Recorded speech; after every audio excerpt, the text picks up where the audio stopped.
Everybody wants their civil rights. I believe that before you get any rights, first, you gotta be civil. The whole philosophy of government is how to get you to pay for what I want. Since it costs more to put people in prison than it does to send them to Harvard University, do you think maybe we're doing something wrong here? I created NiteBites to present all sides of the issues and empower you, the viewer, to make your own decisions.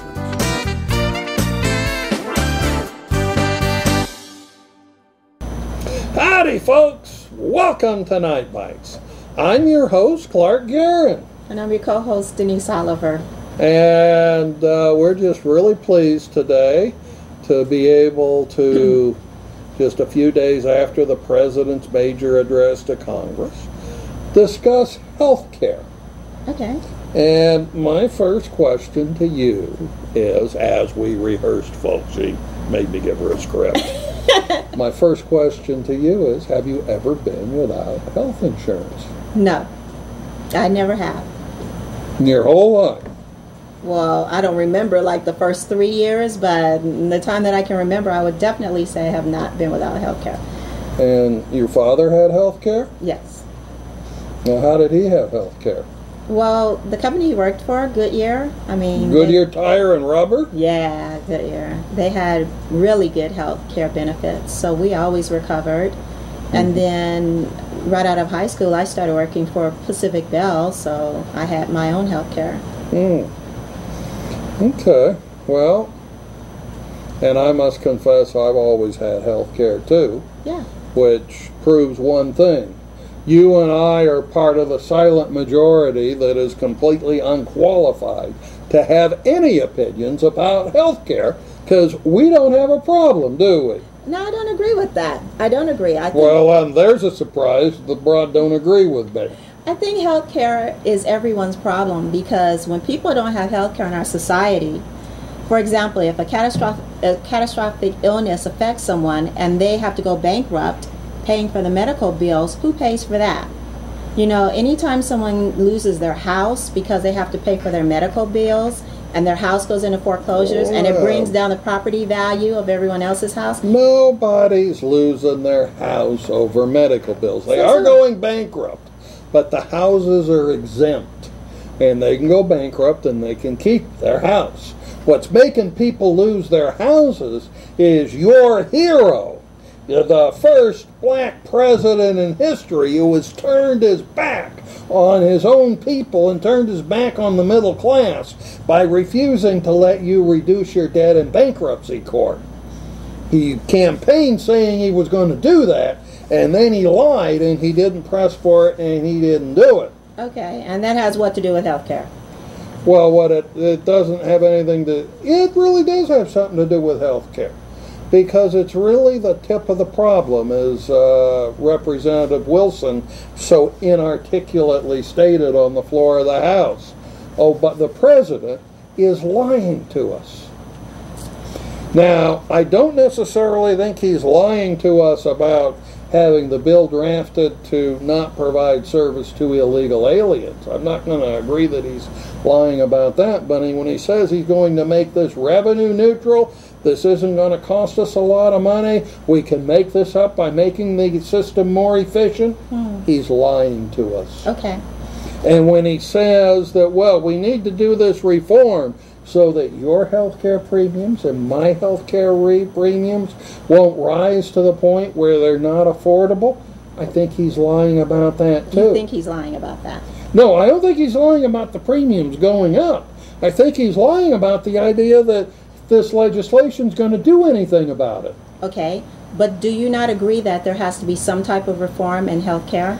Yeah, just not what they're talking about. Do you know that for every member of Congress, the 535 members of Congress, 435 representatives, and 100 senators, for every one of those, there are 6 paid lobbyists for every damn one of them paid for by the health insurance industries, trying to tailor the bill for their benefit of the few and at the expense of you and I. And this is new.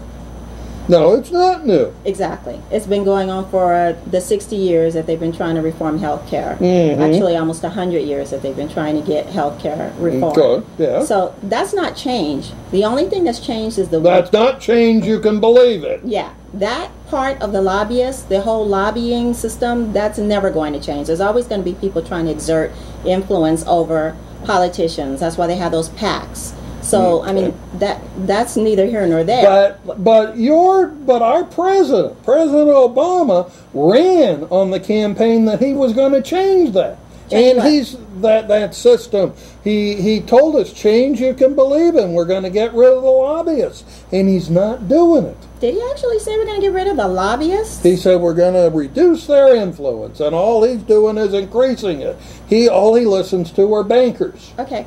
Well, let's get back to health care reform. This is really a big part of it. It's why I don't really trust him when he tells me what he's going to do.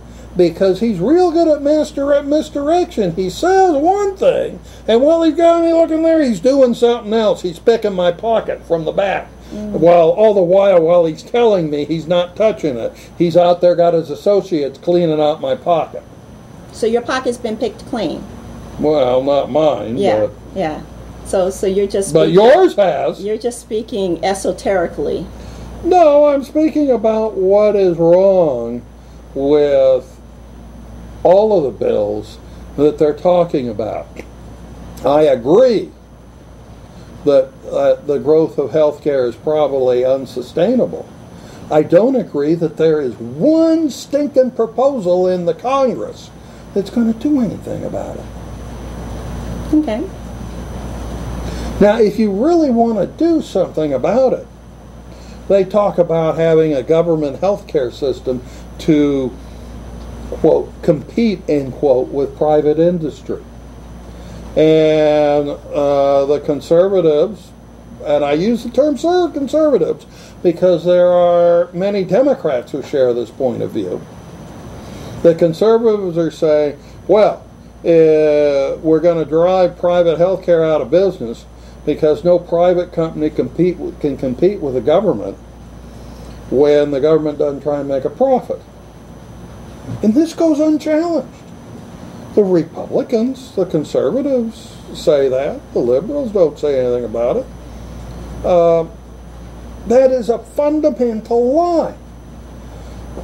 Best example, the United States Post Office. We have several private companies, Federal Express, United Parcel Service.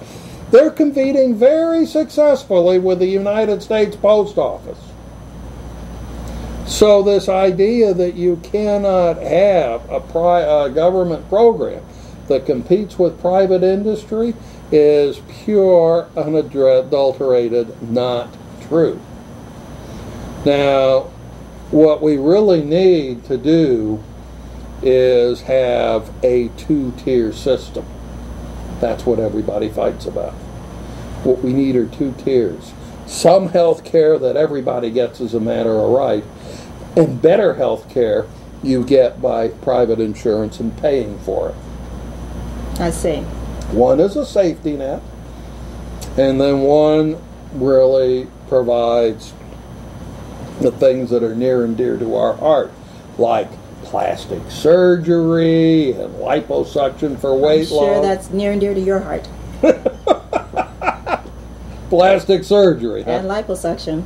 Yeah, I would like to get some of that. Yeah. Anyhow, well, whether I like it or not, I probably need it. But you see what my point is? In other words, the only government system that makes any sense is one where you go to government facilities, just like we do with the post office, and you get basic care.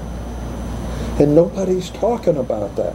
They're all talking about a different program where they're going to rape the taxpayer. And we're going to go take a break. Why don't you all think about this, and we'll be right back.